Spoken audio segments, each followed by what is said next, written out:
民众厝内若伫咧装潢车局的时，有时拢会拄到争议。这款申诉半冬内超过100件，平均一天就一件。立委参受害者伫昨昏有开记者会，因是要求内政部要对源头、对业者做好把关，保障民众的权益。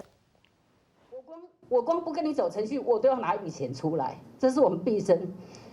赚了多少年的薪水的钱。开几落百万装潢，结果互人黑爸母，有几内民众甲立委斗讲，伫装潢时拄着变线啊，希望政府机关带头杜绝诈骗。事实上，政府是有室内装修业者的登记系统，可是，在这样的系统当中，你只是知道有这些人，但是他是不是过去曾经有恶劣记录的所谓装潢蟑螂，或者甚至于是你曾经行使过诈骗的诈术行为等等，其实这些你看不到。有立委指出，今年欠工欠料，真侪不肖业者股卡锁出来。行政院消费者保护会统计，最近半冬的工程申诉案超过100件，平均每工一件。但是伫目前官方的征收业者查询系统，敢若通知影敢有合法登记，无法度看出是毋是空壳公司等等，呼吁相关单位应该想办法来防范。因为我们原来已经有那个室内装修的一个契约范本的部分，那因为这个可能还不足够，所以我们现在正在定这个应记载跟不应记载的是一个事项。那这个出来以后是有个法律的一个效应哦，